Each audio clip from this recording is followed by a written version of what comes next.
What's up, everyone, and welcome to the second episode of the SnapCast. I am Alex Blackard, alongside, Kyle Vance and Hello. Evan Bruce. What's going on, guys? We are talking GP Prague, we are talking SCG Baltimore, we are talking women in gaming, we are talking financial stuff. Thanks, everybody, for hanging out. And I just want to do some shilling real quick. Check us out on the SnapCast 18 on YouTube. And, of course, the SnapCast 1 on Twitter. Everyone, how's your night? How's your night, guys? Pretty good, yeah. Been a pretty chill weekend. Did a PPTQ yesterday. Did quite awful. And then chilled out today, got some coffee, did some work. You know, it's been a pretty good day. And just ready for this podcast today. Definitely. Evan, what about you, man? I've been brewing popper decks all day. It's been great. Nice, man. What are you brewing? So I don't know if you've seen the Red-Black Reanimator list that like dumps fatties and then wants to reanimate them with Dragon Breath. Oh But my like God. I'm trying to figure out how to like optimalize that shell. And like I'm getting there. I've like out of like 30 reps today against 4 different decks, I turned 2'd about 30% of the time.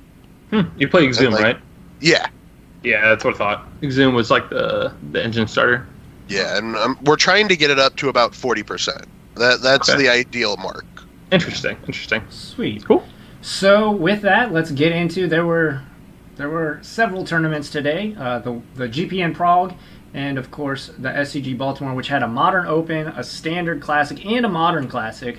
So with that being said, let's get into ETB transition. And look, we're in ETB. Okay, so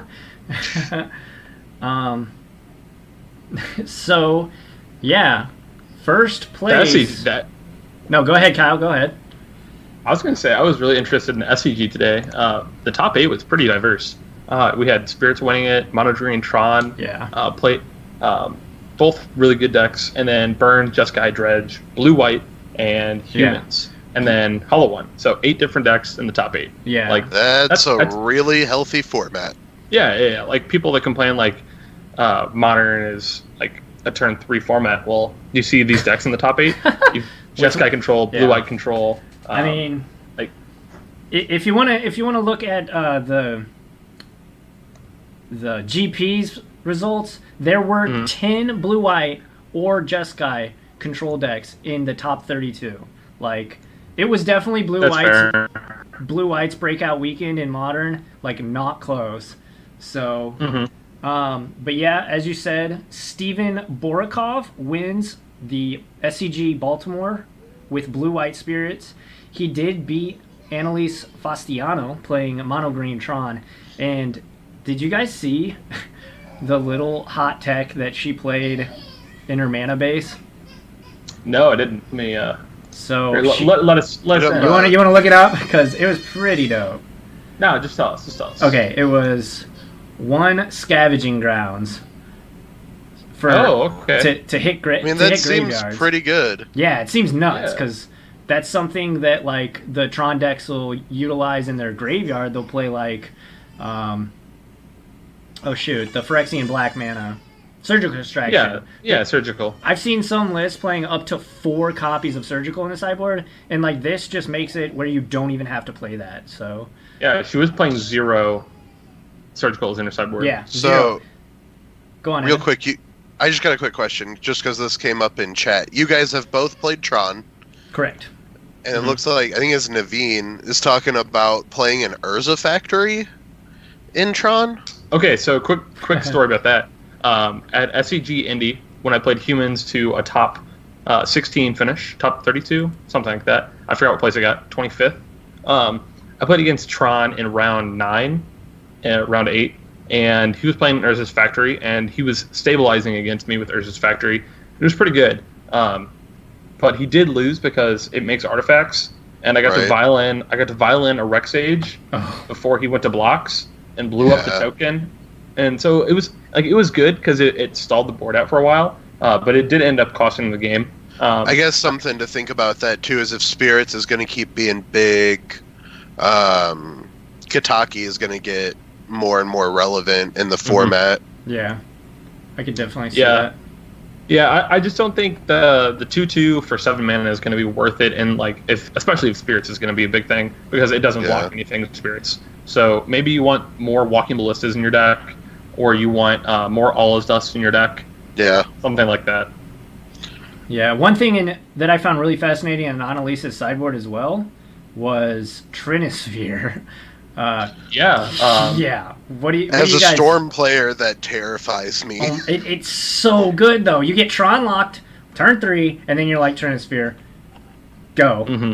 You idiot. Now you can't win. I mean, it's a nice answer that every non-Tron deck got Dampening Sphere. So it's a nice nod to well, we've always had this Tron still has the hate. Yeah. That half of Dampening Sphere hate. Yeah, right. Yeah, and I was thinking it's probably good against humans as well. Outside of Aether Vial, it makes nobles, champion the parishes, Thalia's lieutenants, meddling mages, everything costs 3, and that could be a real hindrance on humans trying to make their game plan go as smoothly as they want. So I think it could be a really good card. Yeah, I definitely think... but that's a... Go on. Sorry, go ahead. No, Ivan. You go. I just people are bringing up a good point. Why would you bring in Trinisphere when you're playing 4 maps, 4 Ancient Stirrings, 4 Stars? Is there a matchup that's that abysmal? Is Burn just that bad? Storm is that bad. I'm pretty sure Storm is unwinnable for... Where you just don't mind paying 3 mana for your Ancient Stirrings and... Yeah, the only... Naveen, if you want to chip in on that, I think Storm's been pretty bad for Tron historically. Yeah, I definitely think, too, the only way you win that matchup is if you go, turn 3 Karn, either hit their mana reducer or their land, and then, again, next turn, just kill Karn. Yeah. Well, kill Karn and hit another one of their lands. And then I think it's just Tron neg. It has to. Yeah, you go Karn on 3, down, on 4, down, and then then we actually start to play an actual game. Otherwise, it's literally not even a game. They just and I'm, Past in Flames, and da-da-da, and Happy Christmas Land, Right. The best time playing Magic ever. It's cool. Literally. When your opponent doesn't interact with you at all, when you're playing Storm, it's just like Magic Christmas Land. So. And another little thing is that Scavenger Ground is also good against Storm. So maybe she was hedging a little bit towards Caleb Shear and Paul Mueller a little bit there.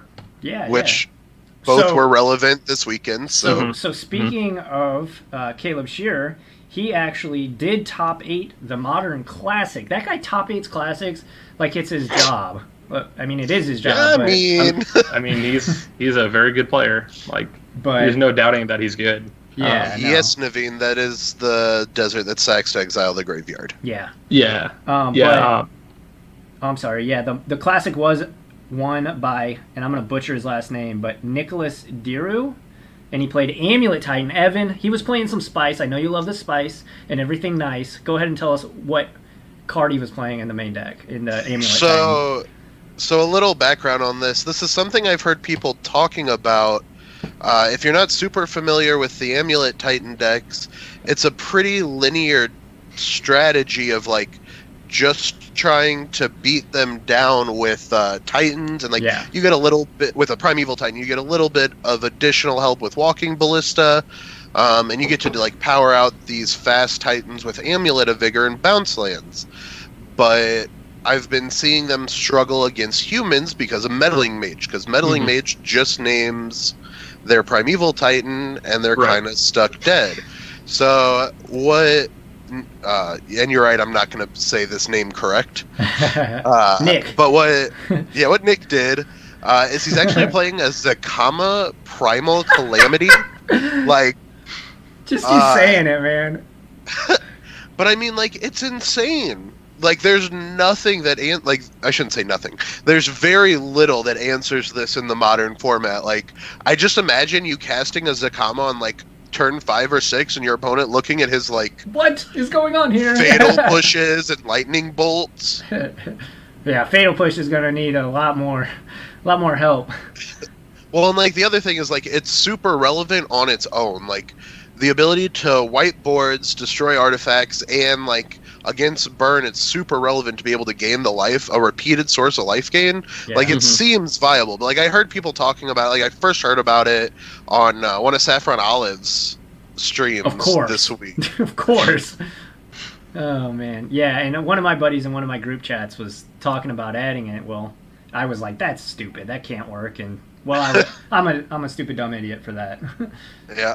So, yeah, that's very sweet tech though in that deck. Yeah. Do you guys see the standard open? Yeah.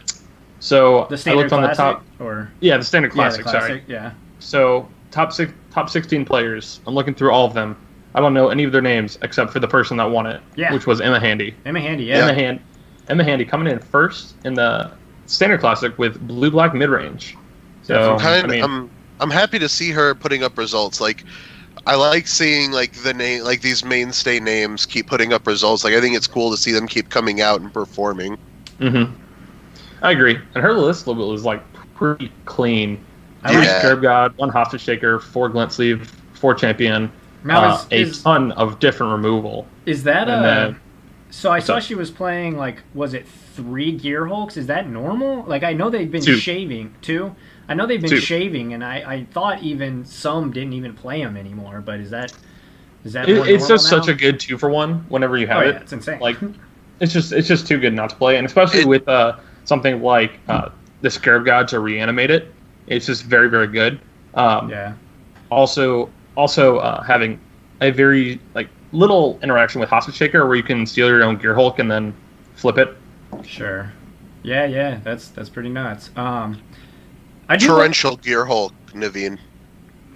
But yeah, that's the one we're talking about. Torrential Gear Hulk in Emma's list. Ben Nikolic, the Just Guy master himself, did top 8 going back to the Open.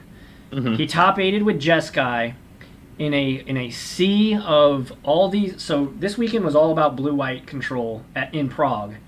There were several blue-white and Jeskai decks that did well at Baltimore, but been proving that Jeskai is still viable.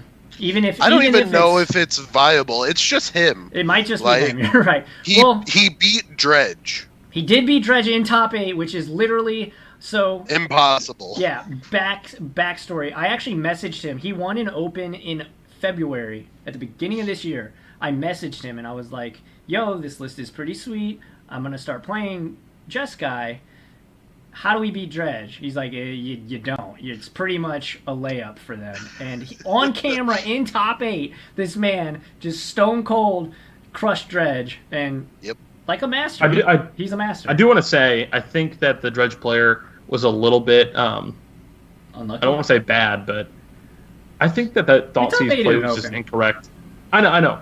So, like, the Thoughtseize, when he took the Settled Wreckage, I don't know if I'd say he was bad. supposed to pick the negate. Maybe nervous, like you're in the top 8 of an Open against an established player. Yeah. So I'm pretty sure he was very, very nervous.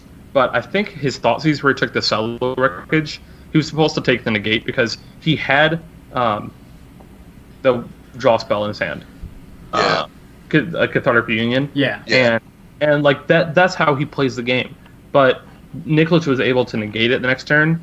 Yeah. And like I think as a Dredge player, if you know about Settled Wreckage, it's a lot worse. So he knew about it. You can just nickel and dime him to death. Yeah. So I'm pretty sure he was supposed to take the negate with that Thoughtseize on turn 1. One thing I want to ask about this, and I want to ask you, Alex. Sure. Because I know you've been playing Control heavily for a long time. There's 3 things that stand out about his list from today. Sure. He's only playing 2 Colonnades. Yeah. He's playing 2 Peak in the main. And he switched the number of Teferi and Jace to 2 and 2. Does Jace is Jace outside of the Miracle decks, which I've seen Jace popping up more in, is Jace better in this format now that it's kind of slowing down a little bit? I don't think so. I do know that Ben, because I did talk to him after the unbanning of Jace in February. Like that was like that happened right after he top 8'd too. So Right. But he really likes Jace. I have started playing Jace in my lists as a one of, but you know Ben's just a master with the deck. He could almost put just 60 islands and just go, right? So I think I don't think Jace is great in this meta unless you're playing a more miracle style deck. The one thing that I did notice though is he's not playing any Supreme Verdicts. Zero Supreme Verdicts, and he's playing like Settle. he's on 3 Settle. Yeah, so I think he got a lot of people this weekend, kind of like they didn't want to overextend, but little did they know there was nothing to overextend into. And I definitely the fear of the Supreme Verdict was more than the actual Supreme Verdict. Yeah, right. And I definitely think he played against Todd Stevens, and Todd knew that he wasn't playing Supreme Verdict, and he had a board full of dudes, just a bunch of dorks, and I think it was like round 13 or 14, and I think Ben even still won it. So, I mean, he's a masterful Jeskai player. Like, what do you think about Peak? Peak, Kyle? Peak seems great. And Naveen was asking what Peak was. Peak is 1 blue instant. Look at target player's hand, draw a card. So not only does it play well, like at the end of the opponent's first turn, unless you like set up your turn, but also if you're playing Terminus, it's very, very good. I know he wasn't. He wasn't. Would that be better than Opt though? Probably not. But information is very good. It might be. Sure. They don't play Sphinx's Rev anymore, Naveen. Yeah, they might be like switching. I could actually see blue-white switching to Peak, honestly. Like, or at least a split, maybe, because getting that knowledge is insane. You know what I mean? Oh, I also just noticed he didn't play any Serum Visions. Did he go Think Twice? No. I know he's a big fan. Okay, wow. Because I know he's just, like, he's playing, like, his only draw effects in the deck are Peak, Search, and Electrolyze. Okay. And your Planeswalkers. Interesting. Huh. Yeah, so... That seems like a shockingly low amount of manipulation for a Jeskai deck. Yeah, I mean... Go ahead, Kyle. I was going to say, so I assume that he believes that his quality of card is just better than his opponent's, so that's why he doesn't need that much setup. So, like, Lightning Helix is such a good card against humans that you don't need Serum Visions. Cryptic Command is so good against most decks.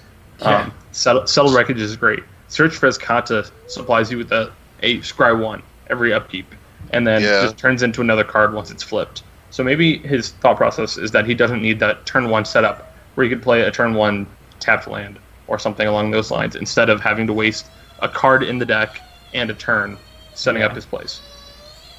Yeah. I'm also just really interested in if he struggled with a mana with 3 Field of Ruins. Yeah, wow, that's good question. That's a lot. How many lands was he playing? 25. Okay, that's the typical amount.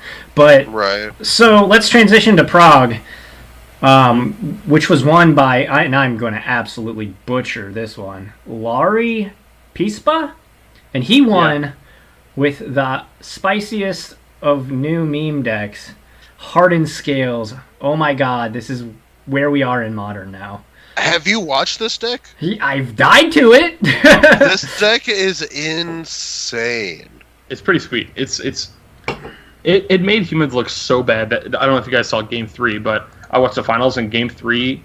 They made it look he made humans look so bad. Yeah. Like, and I'm pretty sure the Hardened Scales Affinity guy missed lethal twice on board and still won the match. Like, oh my gosh. Must be nice. Guess I'm just going to misplay and still take home this trophy. Like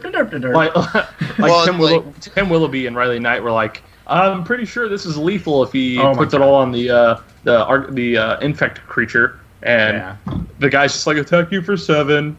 And then Tim Willoughby is like, yeah, pretty sure you just missed lethal there. Yeah. Well, like Riley Still Knight wasn't close. memed him. Mm-hmm. it's the same thing because like I don't know if you guys pay attention to like Star City content, but like they've been running matchups against this list all week, and like he literally. There's no life total that's safe against this deck. Like I saw 100%. You could die at multiple 17 times go from 20 to 0 on turn 4. 100%. 100%. Yeah. So Lori Pispa with Hardened Scales. I do want to point out, like I said, there was 10 blue-white and or Jeskai decks, and I mean it was just titans of the game. Guillaume Wafatapa, Javier Dominguez. Lucas Blohan, like giants in the like all the pros, like the high platinum level pros were playing either blue white or Jeskai. Yep. Do you guys think that that's because of just a metagame call, or do you think that Jace and Teferi and Search for Azcanta are just stone cold better than anything else you can do in Modern? So, if the meta is humans and spirits and Hardened Scales Affinity, what do you want? You want a whole bunch of just removal. Yeah. And that's Jeskai and blue-white. You want mass removal. You want Supreme Verdict that can't be countered. You want Wrath of God. You want Secure the Waste. Or Sell the Wreckage. You want all of that stuff. And, blue-white, Jeskai, that's how you beat humans. Go ahead. No, you're fine. Go ahead, Kyle. If you're expecting a whole bunch of dumb dork decks, bring your Wrath of Gods, bring your Electrolyze, bring your Helixes. I mean, I think in addition to that, like, it gives you the widest range of sideboard options. Among any, like, it lets you fight on so many different fronts. Yeah. Ben Stark, actually, he played in the Open, and he played Jeskai with 0 copies of Snapcaster Mage. So he could... and he played 3 Rest in Pieces in the sideboard. So I don't hate it. That's why I like blue-white. Blue-white gets to play 3 Rest in Peace, 3 Stony Silence. You don't have to play Surgical. Like, you can have that dedicated Graveyard Hate. And so... go ahead. I was just saying, I want to point out something else about the Grand Prix if we're done with blue-white. One last thing on blue-white. I love the 1-1 split of Lyra and Baneslayer. Yeah. Yeah. It just seems great. Lyra pumps, and you still get that randomly dragon protection, which is sometimes relevant. So, yeah. What were you going to say, Evan? So, something I've noticed between both of these events, between the Open and the Grand Prix, is that we're seeing some what I would have considered dead archetypes back in a big front. So, like, Infect top-8'd the Grand Prix, which, like, I'm not saying Infect is ever truly dead, but it's been so far off the radar for so long. And then in the Open, Dredge, which we've seen being passed over for the newer between Bridgevine and Hollow One. Yeah. And then there's also a colorless Eldrazi deck that was 9th. Yeah, that was pretty... That deck looks sweet, too. Powder? I don't think it was the Serum Powder version. Just colorless Eldrazi? It was. It was? No, it was the Serum Powder version. That's pretty interesting. Like, I'm looking at it, and, like, Smuggler's Copter, Serum Powder, this deck looks sweet. Yeah, and I also, before we move on into Full Tilt... Javier Dominguez has top-8'd 3 GPs in like 3 months. Yeah. Insane. Yeah, dude's very, very good. Dude's nuts. And it's all been with Jeskai, too. So whatever he's doing, I need to learn how to master that skill. Because your boy's having troubles finding top 8s at PTQs. Like, Jesus. Just get better. Well, with that being said, let's go into... are you guys good with... talking about all the decks and what have you? Yeah, there's one other thing I want to point out real quick. So we don't really get to talk about standard decks much because standard is like the same 3 decks right now. But there was a really sweet 4-color Dragons deck playing 4 Sarkhan Fireblood that got 10th at the Open. And like when you say dragons, you're like, oh, okay, you're playing Nicol Bolas and Glorybringer, and like, yeah, we are, but we're also playing Vivictus as Madi the Dyer and Varix Bladewing. Like when we went dragons, we went dragons hard. This is like Brian Kindler's wet dream, man. So yeah, let's go full tilt. We're switching slides right now. Okay. All right, I'm gonna start this off. Evan, or yeah, Kyle, go ahead and lead us in on the full tilt. I'll yield to Kyle. Have a very long morning Saturday. Wake up, head to this PPT. Have to stop and get gas. I get there at like 11:58, and it starts at noon. Sit down for my first skin of my teeth. Sit down for the first round. No, I'm playing against Storm. Look at my 7 cards. I'm on the draw, and 1 land, no vial, no 1-drop. Throw it back. Six cards, no land. Throw it back. 5 cards, 1 land. Thalia's in there. Champion's in there. Melee Mage, sure, keep it. Don't draw a land. Kills me on turn 3. Go to game 2. Have Thalia on turn 2. He unsubstantiates it during my end step. He kills me the next turn. Fun gameplay. Yay, round 2. Modern. Round 2. Play against Burn. He goes turn 2 Eidolon, turn 3 Searing Blaze, and Bolt my threats. Both games. Okay, fun gameplay. Round 3. Play against Affinity. He kills me on turn 3, game 1, and then game 2. He whip flares my board on turn 3, and then Gal blasts my fall threat, and then say Cranial Plating and kills me on turn 6. So I played 0 Magic on Saturday. Was not fun at all. Very, very, very frustrating. But that's what happens. Yep. Evan? That's kind of Magic sometimes. Yep. That doesn't sound fun. No, it wasn't. You're up, Evan. Sorry. Yeah, Evan. So something I want to talk about, and this is something that I see a lot of people talk about, and this is women in gaming, but we're going to talk about in Magic specifically. I'm kind of disgusted watching a woman get second at a tournament and people make comments like, oh, her boyfriend taught her well, which is an actual comment that was in the stream of the Open. Holy shit. Pretty bad. It's really discouraging to me, like, as someone who avidly tries to bring players in, like, new people into the game. Like, perfect example, my girlfriend isn't highly interested in learning, even though she loves playing card games, because she doesn't want the stigma of, oh, your boyfriend taught you how to play, or he brought you here to play. And, like, it's not even that I like watching anyone win over anybody else, but it's almost like a statement when you see someone like Emma Handy win an event, or you see, like, Annalise Fastiano. It was the... Yeah, like, I just couldn't remember her name, thank you. Yeah. But it really bothers me that, like, we cultivate this part of this community that isn't welcoming. Like, it's a game. There's no gender to a game. Yeah. Mm-hmm. And, like, I know it's really easy to hide behind and be like, oh, well, I don't ever do that. But, like, I think everyone I know... It's pretty easy to say that, like, you've seen something like it happen. Yeah.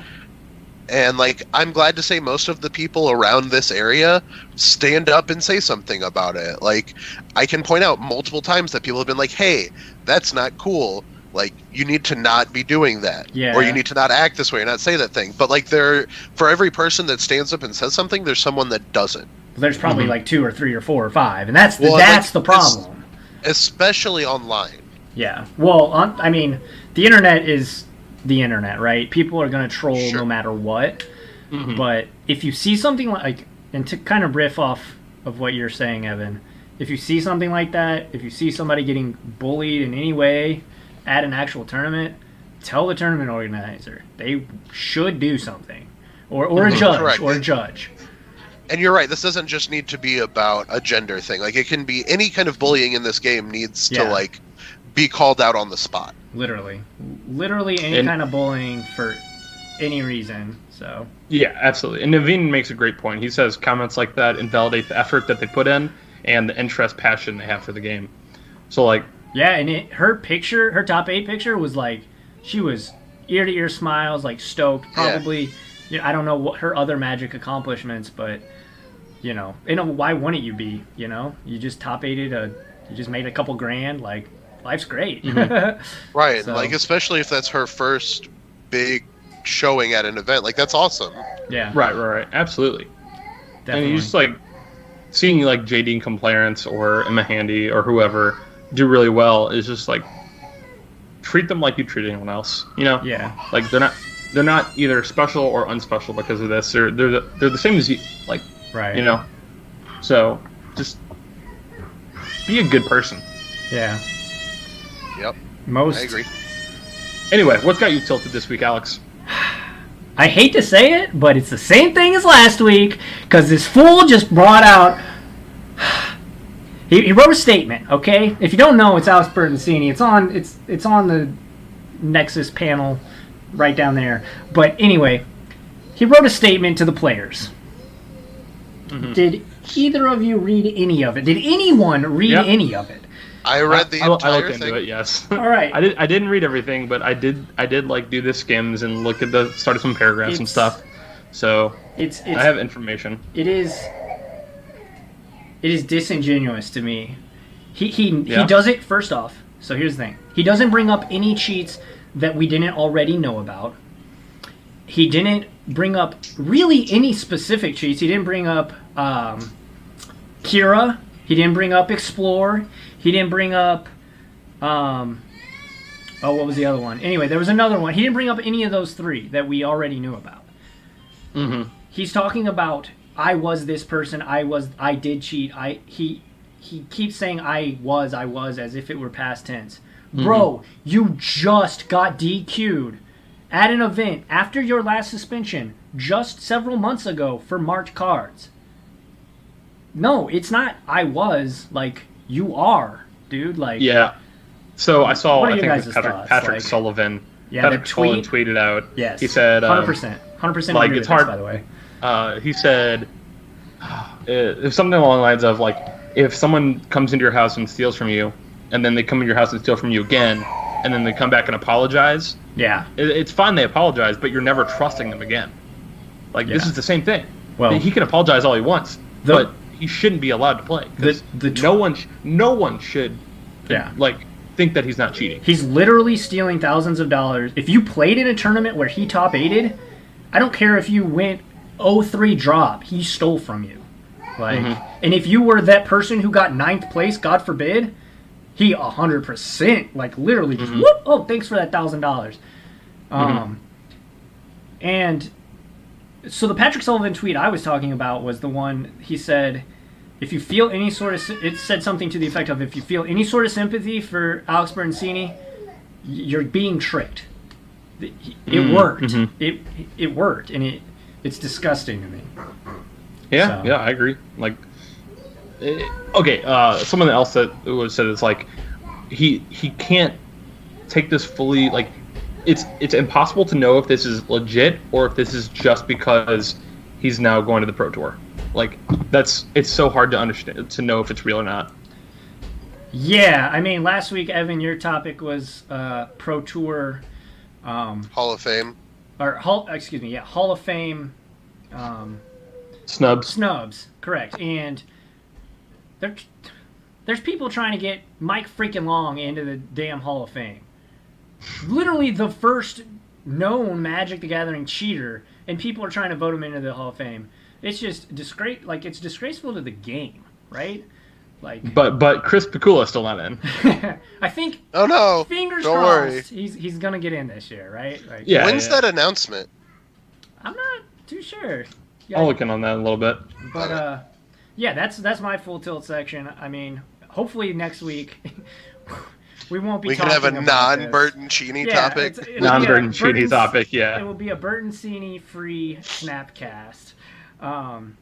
I'll believe it when I see it. Yeah. Right. Picture didn't happen. Yeah. All right. I do want to say there is a Reddit article out there where a professor of psychology breaks down the whole Reddit article. I heard about this. And it denotes every little spot of like why this is like disingenuous and like why it's incorrect and stuff. It's very interesting. I will link it on our Twitter and like after the show, but it's very interesting. Yeah, definitely. So if everyone's done tilting off the edges of the planet, let's go to our very kind of serious Nexus. Let's get into it. So I think we should start with you guys want to start with the heavy stuff or the more financial aspect? We can start with the heavy stuff. It's fine. Okay. Well, in that case, there was a shooting in Jacksonville, Florida today. It happened around maybe 2 or 1. It was at a Madden tournament. I believe 4 people died, and I mean it's not good, but keeping politics and everything out of it, I just it's sad. Like it's sad. Above anything else that you believe, it shouldn't happen, and it's terrifying to think this could happen in our game. Right. What are you guys'? There was a Saffron Olive tweet, and he said something along the lines of, he's sad and scared because you could see somebody walking into a GP or an SCG with a backpack and just they lost and they're tilted and like they have mental issues and they just come in and same thing that happened in this Madden tournament. Yeah.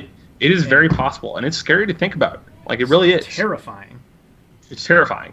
So like I have a few things. First, like thoughts to the families of anyone who was affected at this event. Like definitely. That's like I can't imagine like preparing months for a tournament, like gearing up, being all excited, showing up to tournament day, and like this being what happens. Like that's and see that's the thing too, is like gaming is supposed to be an outlet away from the real world to bring joy into our lives, right? Mm-hmm. And then some psycho loses a match and does this. Like it's appalling. It's saddening, but it's also something like, are we at the point in Magic where we need metal detectors at GPs and opens? Like what are you guys' thoughts? I don't know. It's such a hard discussion to have. Like we don't know like the state of Magic players' psychology, what they think or anything. Like it's just like everyone has a different capacity for stress and for like everything. So like maybe it is time for some kind of protection. It's just like such a hard subject to really narrow down. No, I 100% agree, but it's rough. Like I don't know. I think there's some capacity where you want to trust Magic players, like you want to trust your community, but I'm sure the Madden community felt the same. Mm-hmm. And said like, oh no, we would never do that. Like, right. I mean, I don't, and I don't think it really has anything to do with communities, because I'm sure that there are,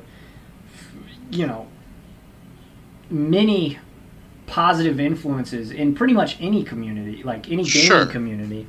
But it just takes that one person that makes you, geez, like this is us. This isn't us. Like, but there are people like that.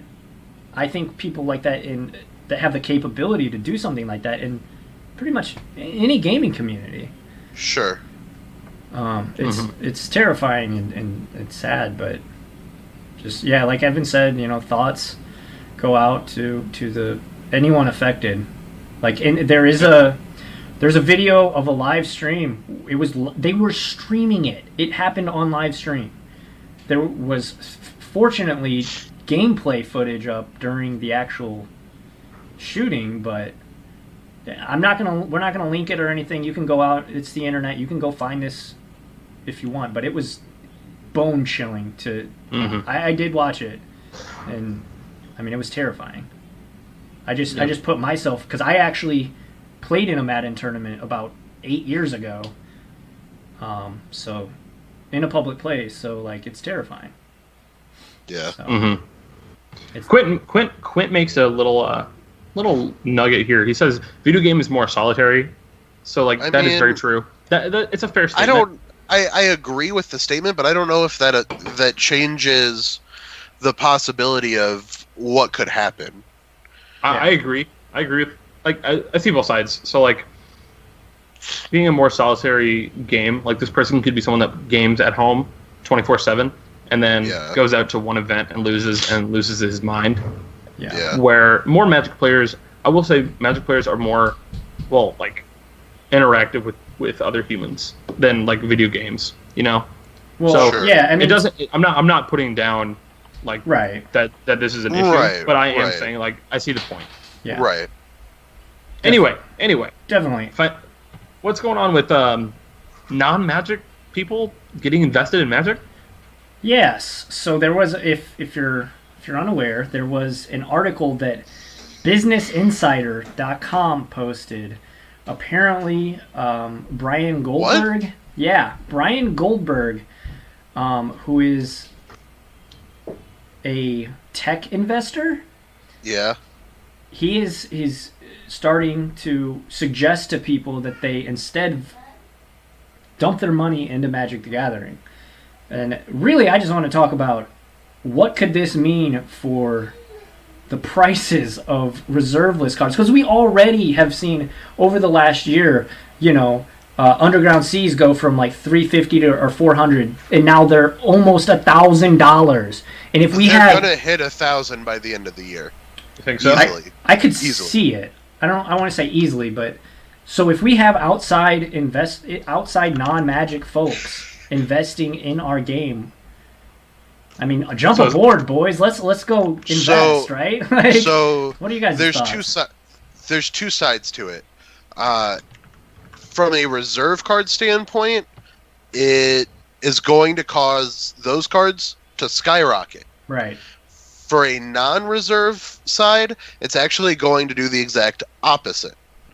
As more people put more money into the game, you create an influx of of demand versus supply, and often, as long as Wizards follows what most companies do, they create more product to meet the demand. Mm-hmm. Typically, in that sense, you drive the price of the product down. Oh yeah, do you guys remember the pharmaceutical guy that was going to buy all the Lotuses? Yeah, Pharma Dude. Yeah, Pharma Dude. That was interesting. But yeah, I totally remember, or like I understand like these investment people thinking that this is a market they can tap into. And just quick tidbit, market price for Underground Sea is 610. That is nuts. They went back down? I mean, it's still that's still it was double. It was like double what it was triple. On January 1, 2018. Sure. That's nuts. Like. So like I said, reserve list cards are going to go up as people with money bring money into the game, because especially non-players, that's going to take cards that have a very limited amount in existence off the market. Yeah. Mm-hmm.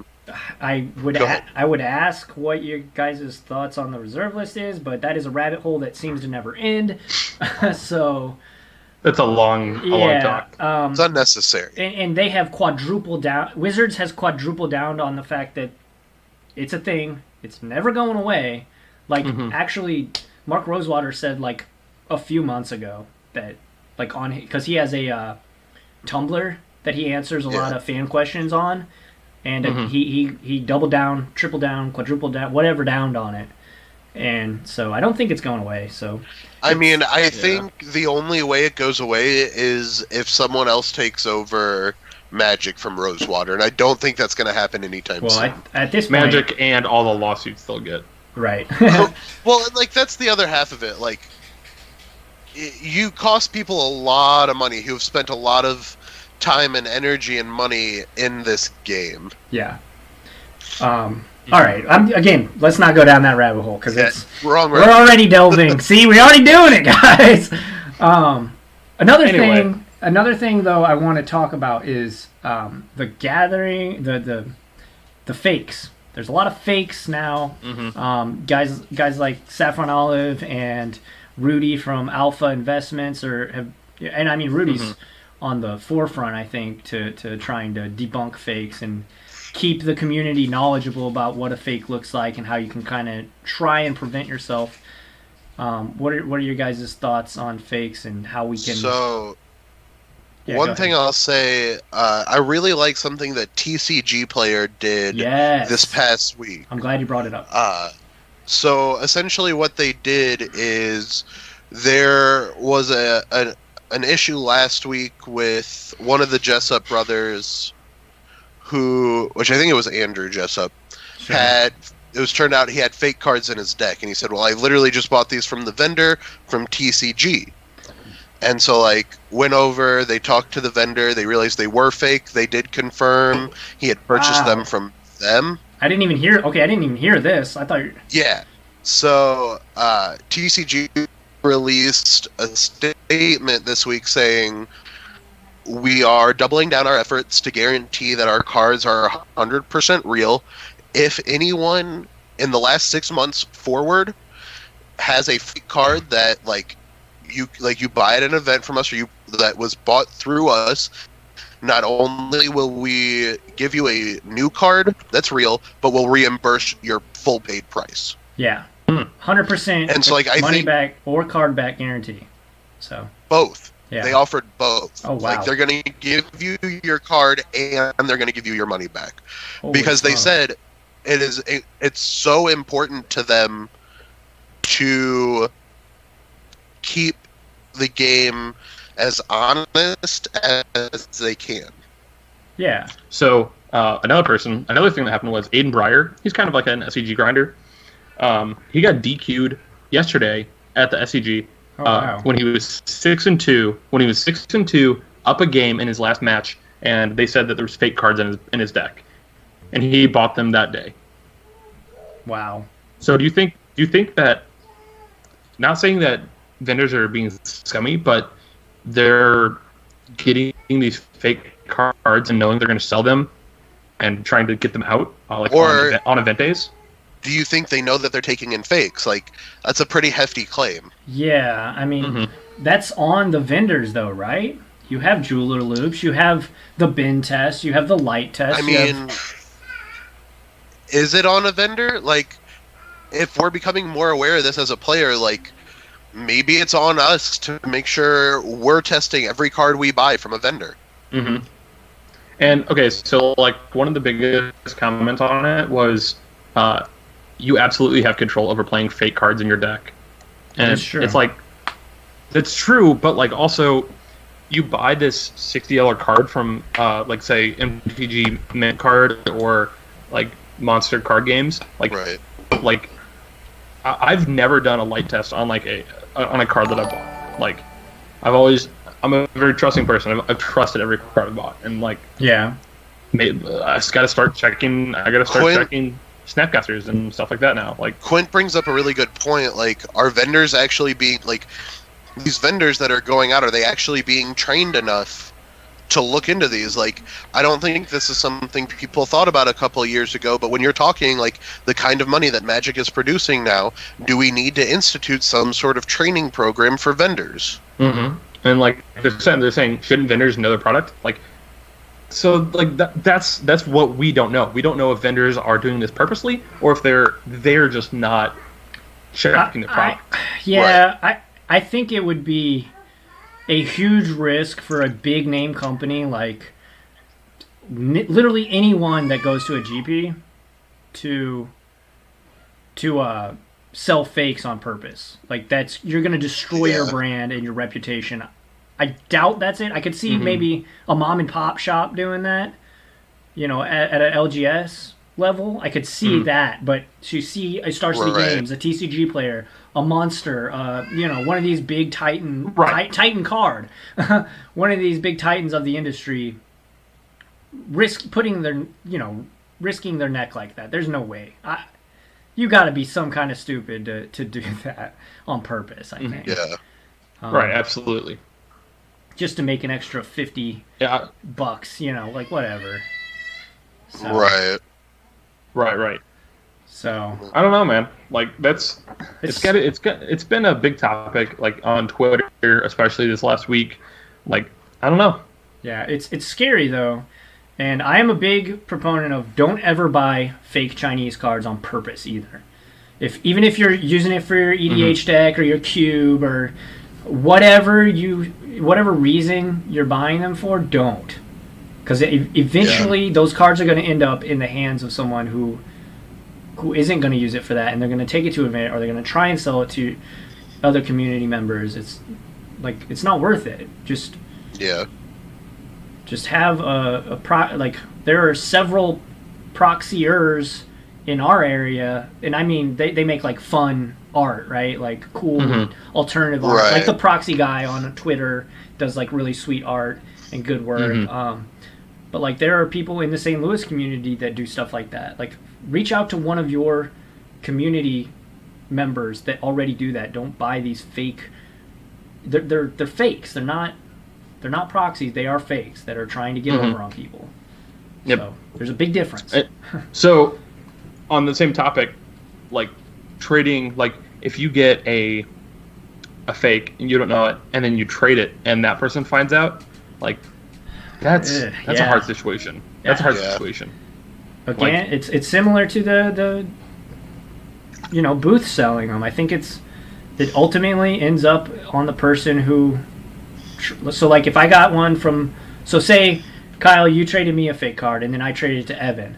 I think if Evan figures it out, it's probably gonna end up on me. There's no way, I think we're getting to the point where we just, as an individual, need to be hyper aware of every card we are getting that isn't coming out of a pack of Magic cards. If you don't pull it, test it in some way.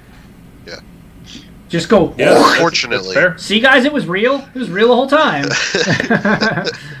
Just rip it, tape it up back together. You're good to go. You're good. Yeah. They can't call them marked if they're all ripped. Yeah. That's fair. That is fair. So, moving on. How do we feel like Modern is now? Yeah, the state of Modern. So, I just want to say this now. Like, you guys, both of you were like, oh, ban KCI. One of them. Across 3 major events. 1. Yeah. I'm not saying anything, man. I mean, I'm still not a fan of the deck. Like, it's not fun, but like, it's not I oppressive. It's not format warping. There's no need to ban anything in the deck. Like, the only thing that I can hear a slight consideration for is Ancient Stirrings, and even that I don't think is broken enough to be on the ban list. Outside of that, I think this format's great. Yeah, Modern's sweet. You see Hardened Scales Affinity go to the top. You see Bant Spirits go to the top. Blue-white. Blue-white was the one. Blue-white emerging. But I mean, Bant Spirits was... No, I mean Blue-white Spirits, Blue-white Spirits, but Bant Spirits top 8 at the Grand Prix. I mean, the new Lord just gives that deck so much reach, I think. Well, and like, here's what I will say about this format. Not only, like, the 2 biggest hallmarks of what make a healthy format to me is diverse decks, which, like, we saw how many, like, 8 different decks in the GP. A lot. And constantly rotating format, meaning that, like, there's no sense of like, okay, this is the best deck, end all be all. Yeah. There's a new best deck every week. It feels a lot like how Legacy felt like 5 years ago, where it's an ecosystem. It's not like, okay, well, here's your Grixis Delver. It's clearly the best deck, and you got to try and beat it. Like, no, every single week the metagame shifts, and obviously local metagames can be stale because people play what they have, right?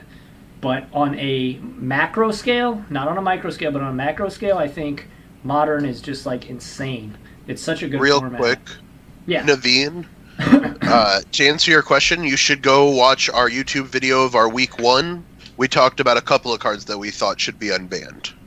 TLDR, Stoneforge for me, but You All should go. three of us. You should go watch that episode. It was a good one. We go into it pretty hard. It's pretty fun. Yeah. The SnapCast on YouTube, if you're unaware. So, I really like where Modern is. I think it's great. Yeah. I'm excited. I'm excited for Standard once we have rotation. Yes. But yeah, Just get Guilds. Oh my god, just get Kaladesh out of here. Right. Yeah, get Energy out of here. Get Ballista out of here. Get Push out of here. Let's see what this new Standard's like. Guilds of Ravnica can't be bad, right, guys? Like, it has to be good. So it has to be. It's like Dominaria. If Dominaria was bad, oh my god, there'd be a mutiny. There would have been a mutiny. It would have been the end of Magic. If return to Ravnica isn't good, then it could be rough for Standard. But I don't think it can't be good. Yeah. So I've been hearing, just on that topic of Ravnica, is it too early for speculation season? I just want to know if you guys think they're going to reprint Shocks again. 100%. I think they have to. Yep. Like, everyone seems universally be so pissed. Everyone seems to think they're going to do it again. Yeah. Yeah, I think so. Yeah. Yeah, so real quick, Naveen, I agree with you. So many people are getting killed on turn 3 and turn 4. What does a Battered Skull do on turn 3 or turn 4? It does nothing. So, like, Storm kills you on turn 3, KCI kills you on turn 3, Tron has Karn on turn 3. We're fine. We're fine. We can deal with Stunforge Mystic. You're playing a white deck that plays a Battered Skull in it. You can't beat Storm or whatever. Like, just stop it. Yeah. If you're playing a deck that can't beat unfair like turn 4 decks, you're probably playing a bad deck. Mm-hmm. But that's the beauty of Modern. You can do that if you want. Yeah. Yeah. Shocks, and then gives us some sweet guild cards, some sweet dual colored cards. Yeah. Some Modern playable cards. Maybe Hopefully. make some new archetypes in Modern would be pretty fun. And maybe some sweet reprints. Like Death Right Shaman, that card wasn't ever busted, was it? Don't stop. It was terrible in Standard. It was very bad in Standard. It was not the worst. It was fine. It was bad. It was horseshit. But like maybe Abrupt Decay, maybe a Supreme Verdict. Yeah, I think both of those would be fine. Give me Verdict in Standard. I think with both of those Teferi? We're just playing Modern, boys. Okay. We're just playing Modern. Maybe that's too good. That would just be blue-white control in Standard. Yeah, you act like that's a problem. They should at least give us Sphinx's Revelation. I mean, come on. That card was I agree with that. fair. I could go for a nice Ravioli. Yeah. Maze's End? Ooh, Oh, yes, yeah. Naveen, I'm in. Dragon's Maze. Maze's End back. Dragon's Maze with Fog. no dragons. Do you guys remember the Maze's End Fog deck? Yes. That I was played I've it been so playing it lot. like for a month straight at F&M. That was a fun deck. Man. No, that... Could you imagine, like, so hopefully they don't screw up the final set of Ravnica like they did last time. Like, all the Timmies and Johnnies were like, there's no dragons in Dragon's Maze. And then all the Spikes were like, dude, this set sucks. Like, yeah. I just hope it's the least valuable set since I've been playing Magic. Yeah, I remember, or what was I going to say? They were saying that the third, like there's Guild Ravnica Allegiance, and then the third one's going to be like both of the guilds come together, and like it's a battle versus Boldoffs, I think they said. So that could be sick. Yeah. Ultimate Price, there was we're zero dragons. There was zero dragons. Was Niv Magus? No. Or not Niv Magus, No. Niv Visit. No, he wasn't. There were zero dragons in Dragon's Maze. Google it. There were zero dragons in Dragon's Maze. That's funny. Yeah. It's Brett. What's going on, Brett? Yeah, no, Dragon's Maze was sweet. If you're like a Timmy. But if you're a competitive player, it was... I don't even know if it was sweet if you're a Timmy. They were It was pissed. nothing. They were like, we're going to get all these sweet dragons, and we're going to get you, and we're going to be in Magical Dragon Christmas Land. And it didn't happen because there were zero freaking dragons. I'd be surprised if there was many dragons in Ravnica, but who knows? Like there was, like the thing back then was like nope. there's... Alex, you're right. No dragons. I know. That's pretty funny. I was like a Timmy back then. Like, come on. And you're not now? Come on, man. Come Come on. You played Yeah. Jeskai. Yeah, you're right. It's a meme deck that can only be piloted by 2 players on the planet to top 8s. So. Oh. Yeah, got lost. The dragon got lost in the maze. There we go. Dragon got lost in the maze. Yeah. I'm stoked for Raul Zarek to come back. Can we talk about Raul Zarek? Let's go. A new Raul Zarek would be pretty sweet. Yeah. So yeah. Maybe like a creature form. That'd be pretty dope. Kind of like how Teferi has a creature. Like if he lost, but he'd have to lose his spark in the story. Yeah. That's fair. Yeah. Which it's doable. But I don't know. But I mean, they haven't really gone. Like they haven't done anything that could cause that since. The time rifts? Right. Yeah. Yeah. Well, closing thoughts, Evan? I'm still trying to figure out how to make this Pauper deck gas. Gonna be testing it out this week, so don't anyone who's on here that wants to test some Pauper, you'll get reanimated a lot. Yeah, we should. I'm thinking we should make a Discord. That way we can talk to everybody in like a clear instead of like here. Let's talk about it on Twitter. Let's actually have conversations through a Discord. Maybe that might be. We'll get that in the works. Yeah.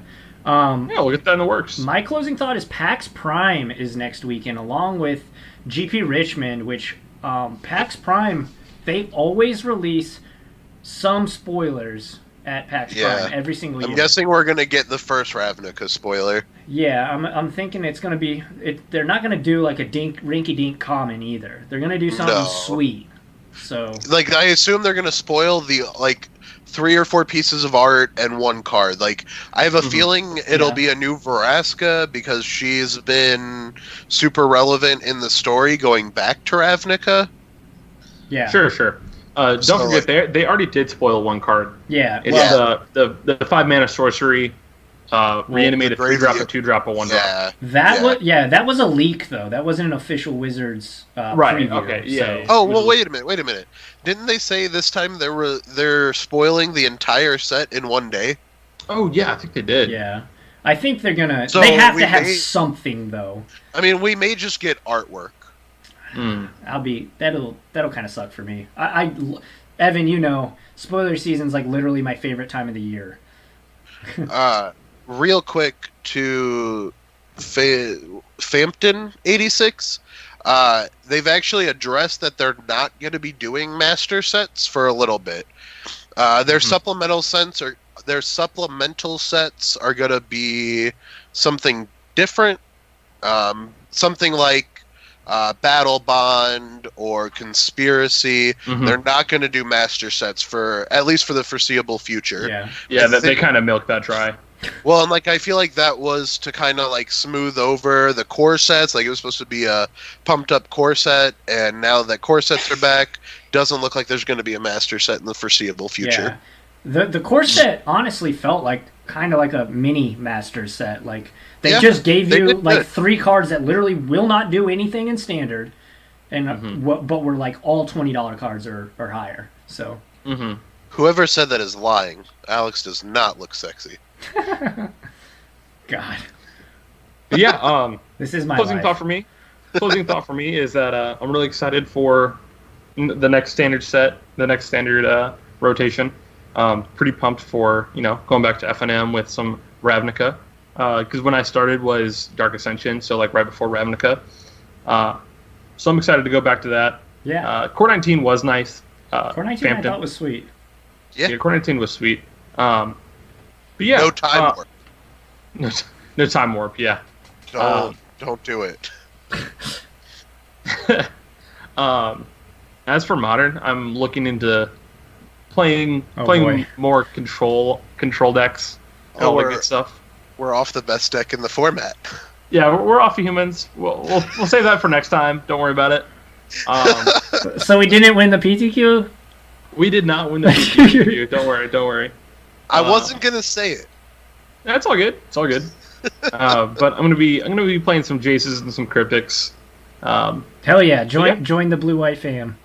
Yeah, blue white fam all day. Yeah. One thing, real quick, I do want to point out. We're putting this on our YouTube channel, It's the SnapCast 18. Just search the SnapCast. It's probably the first video that'll pop up. And of course, follow us on Twitter at the SnapCast 1 to just get notified. Again, we are going to try and do a Discord that we can interact with everybody a little bit better and a little bit more. Discord's great for this. This goes here. This goes here. Like whatever conversation you want to have, you can have that on Discord. So we're definitely gonna get that going. But yeah, if you enjoyed the content, if you enjoyed the conversation, go ahead and hit that follow button. We appreciate everybody that hung out with us tonight. What else? What else you guys got? I think that's all I got for I'm tonight. good. Yeah. Right on. Well, everyone, thanks for watching tonight, and everyone have a great night. See you next week. Guys. See you guys.